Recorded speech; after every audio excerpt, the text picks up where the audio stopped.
He led the world in receptions last year and just happened to win a Super Bowl, got a new contract in the offseason. He's Cooper Kupp of the LA Rams. He joins us live on the Doug Gottlieb Show, live at LA Rams training camp. How are you? I'm good. Longest season ever, as you point out to me. 17 games, never been done before. And, of course, you guys fight your way in the Super Bowl, play in a home game Super Bowl, and win the Super Bowl. What's the offseason been like? Yeah, man, it's been fast. It's been fast. Like you said, longest football season ever. But you got to be just efficient in how you kind of handle that off season. How did you schedule the work that you needed to get done, the recovery you had to schedule in there, and at the end of the day, it's all about being ready for that first game. So the training staff, Sean, the coaching staff, they all did a great job trying to be able to program things in the off season to allow us to get there. There was a Cooper Kupp drive that won you guys the Super Bowl, right? And obviously, OBJ goes down. Higbee didn't dress, right? You guys are down dudes. And it becomes, we got to get the ball to Cooper. And everyone in the stadium, everybody watching internationally and nationally knows it's going to you. And yet, the Cincinnati Bengals were unable to stop you. Take me through that drive. What's the play that you have the most pride in being able to get open? Okay, well, you want me to take you through the drive first? Sure. Okay, let's do it. Let's. I don't know which of the 12 questions you want me to start with. Okay, that was a lot. That was a terrible question. I appreciate you calling me out. That's completely and totally fair. Okay, first down. All right. No, well, I'm not going to take you through all 15 plays of the drive. We got time. No, we're not going to do that. People love when you do that breakdown. No, we're not doing that. But we did. We started off with an easy completion. We were able to get things moving. I feel like that's kind of been our thing. We get something positive and be able to just kind of get up on the ball and go. And I think Sean did a good job of keeping us up tempo, being able to keep the Bengals from being able to get in, set some of their rushes, set some of the stuff they've been doing on third downs especially, and kept them in zone in a lot of those calls, and we're able to kind of matriculate the ball down the field there a little bit. Whoa, you went old school Hank Stram on me. I mean, I think everyone knows the play that Matthew Stafford did. Matthew did a great job manipulating coverage and no looks that ball as we're getting across midfield. I think that's probably the biggest play of that drive, and being able to get a good chunk play there. So what is that play called? I can't tell you the play. Can't tell me the play? I can't tell you the play call, but but I do know what the play was, but no, I can't tell you what the play call was. So you know but you know it's coming to you. I have a good idea it's coming to me. We get the safety rolling down in a buzz rotation. He did a good job playing it from depth, and that's why Matthew had to do what he did and be able to look him off like that. You can see as he's kind of letting the ball go, he's throwing it right where that safety was dropping down to, and was just kind of trying to end up in that right spot. And Matthew just made an incredible play on that one. What do you say to yourself, like you're lining up, you're reading coverage, you know what you're supposed to do? Do you have a word? Do you have something you say to yourself? Because, so many wide receivers, we always tell kids, catch the ball first, right? Don't worry about it.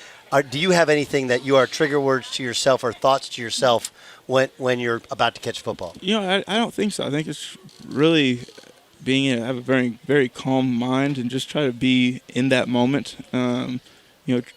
Take it for what it is, just like it would be out here at practice lining up. It's just, seeing the coverage, having a plan for how I want to go about my route, knowing where I want to end up at the end of this thing, kind of getting a feel for where I think the ball might end up or where Matthews, where the spots in the defense are that he might be looking at. And, it's really just being in that moment, having a state of mind that allows me just to be in that place of being able to adapt and move. How do you do that, though? I mean, that sounds really easy sitting here. Super Bowl, 90,000 people, 150 million watching worldwide. Everybody knows the ball is coming to you. How do you maintain kind of that state? I think it's a preparation in your process. When you prepare the right way, when you've done everything you can, when I step onto the field, my work's been done. I've prepared and allowed myself to be in that place where I can be completely confident and at peace with all the work that I've done to get there. And whatever happens after that, I can be good. I can be good with myself and know that I've done everything I can to put myself in a place where I can be successful.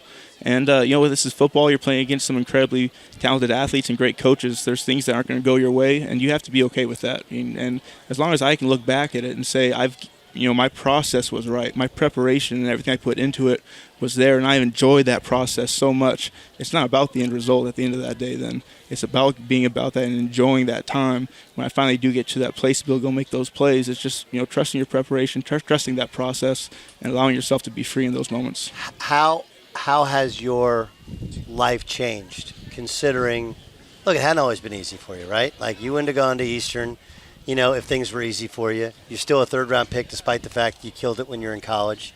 And you've had to earn every bit of the respect that you've gained to get to the absolute mountaintop, to win the Super Bowl and be as big, if not, the biggest part of winning the Super Bowl. What has changed in your life and your perspective since winning the big game? I don't know. I mean, really, after the game, things kind of go back. It just goes back to life. I've got 2 kids at home. They don't know what you just did. They don't know what the Super Bowl means or anything like that. They know I'm dad, and so 2 days after the Super Bowl, I'm back to changing diapers, waking up with the boys, and enjoying being around my family. Things don't change just because you accomplish something like that. I try to stay to my roots, stay rooted in who I am, and get back to work and be able to go pursue something great again. Yeah, but you're a wide receiver. Okay, you're supposed to, even though you got the contract extension, you're supposed to want more. You're supposed to be flamboyant. I mean, you're like the opposite of what is perceived to be the typical wide receiver. You realize that, right? Yeah. There's a lot of guys though. I mean, you put that on. I know I get that put on me a lot, but I think you look around the league right now. I mean, there's a lot of guys that go about their business the right way. I think that the old stigma of what some receivers have been, I don't think that really sticks anymore. I mean, look at the guys around the league that have just been team guys and about this.